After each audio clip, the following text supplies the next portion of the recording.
učeničkih i studentskih radova i to je izuzetno lepo primljeno. Pa nam malo kažite, cilj ovakvih manifestacija je?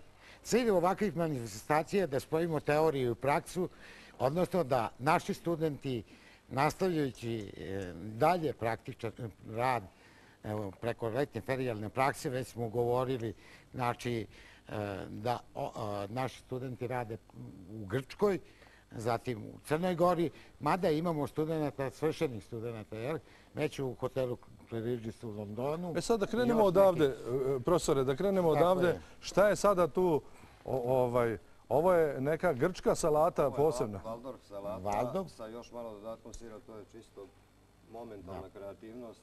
Šta imamo, znači danas ne postoje neke direktne recepture, ali sve...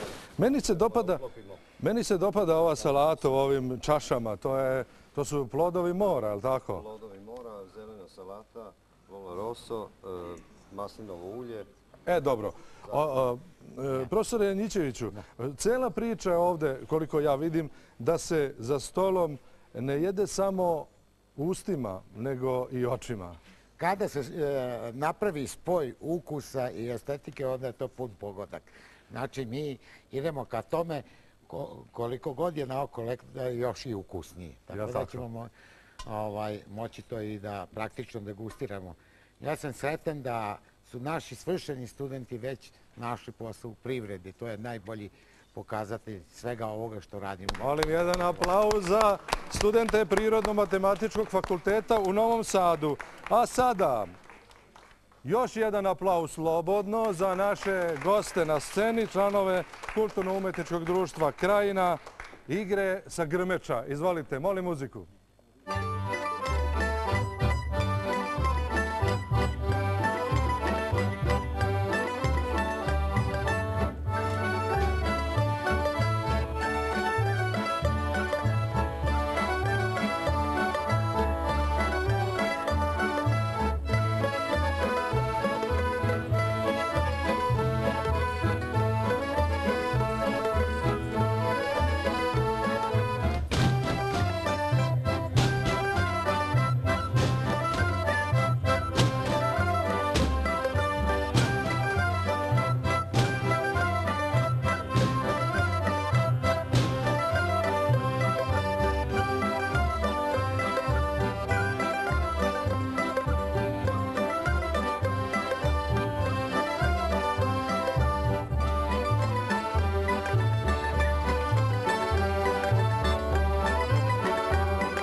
Bravo, bravo.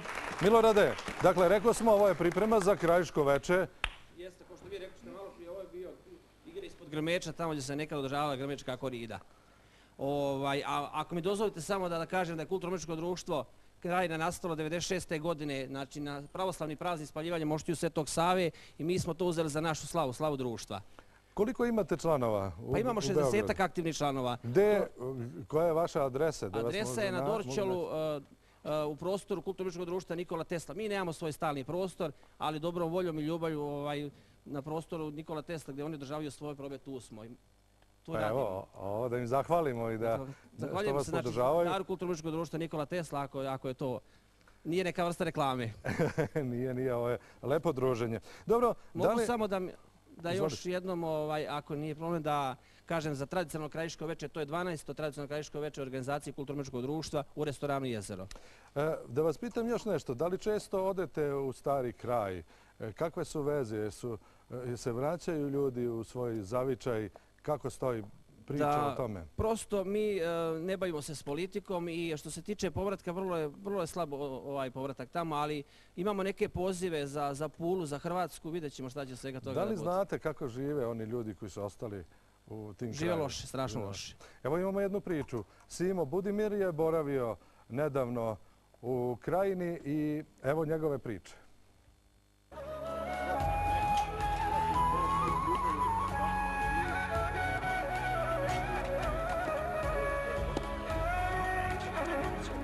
Do Oluje 1995. godine u ličkom selu Prljevu u 50-ak domaćinstava živjelo je 100-ak ljudi. Samo u jednom danu svi su napustili svoje vekovna ognjišta i krenuli put Srbije. Dušan Dinjić nije krenuo na taj put, već je odlučio da ostane sam u svojoj kući gdje i danas živi. Nije bilo lako, svašta je preživeo, ali tu je i danas. Na svu sreću, iz Srbije mu se posle nekoliko godina vratila i supruga, pa je već mnogo lakše. Živi od nešto penzije i 10 koza, ali Prljevo za svoga života, kaže, neće napuštati. Ima jedno 7 koza, pa im to dam, nekad i puštim i same uzimaju i onda nalete i tako čupaju, ali imam za zimu, imam još par stogova. Ja i baba smo sami, pa ne moramo biti bez par koza, a baba nije više u stanju musti. Tako sad, borimo se kako moramo i tako. Ma nekad je bilo puno selo naroda, pa je bilo lašnje i dočekati sve, a sad nema ko da pomogne nešto ako treba, eto tako.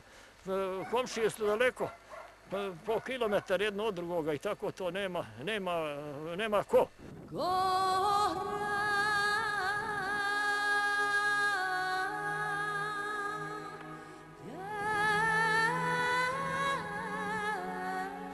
Evo vidi ove godine nemamo ništa. Evo nekoliko ovih šipaka sretnije, to je rodilo i jabuke što smo imali. A ovo drugo nismo imali ni šljiva, ništa nismo imali. A ovo šipci, oni su dobri za čaj. I tako ja i babe tješimo se. Imamo od gloga i od dunje lista i kore od dunja i dunje kuvamo. Bilo par dunja. A ovo nemamo drugo ništa nego šipak. I tako s tijem se liječimo. S tijem se liječimo, to nam je lijek. Drugoga izvora života nemamo, nego radi ovih čajeva sretnije. S tijem smo ponosni, šipka imamo, da koja sreća pa da se bere neđe za grad, za izvoz, nešto bi mogli na njemu zaraditi. Onako nemamo kom da prodamo, mi ga imamo obilno.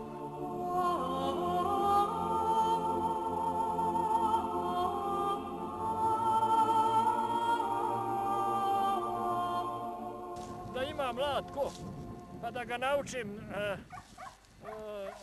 umijem da kalemim svih vrsta voćaka, ali nemam kome da prenesem, pa poslije oni to neće raditi. A ja sad da imam koga od mladih, ovi nezaposleni, ja bi njih dresira, pa neka bude sretna zemlja, da bi imali mlađi na čem da žive. A ja ovo sad kad odem, ja odašao i trešnje, nema ko da naslijedi. Iako je već odavno zagazio 8. deceniju, Dušan se još uvijek ne predaje. Kaže da svakoga dana i noći razmišlja o što bržem povratku svojih komšija, jer i vuk u šumi traži društvo, zaključuje ova lička starina. Eto, to je ta priča iz Krajine.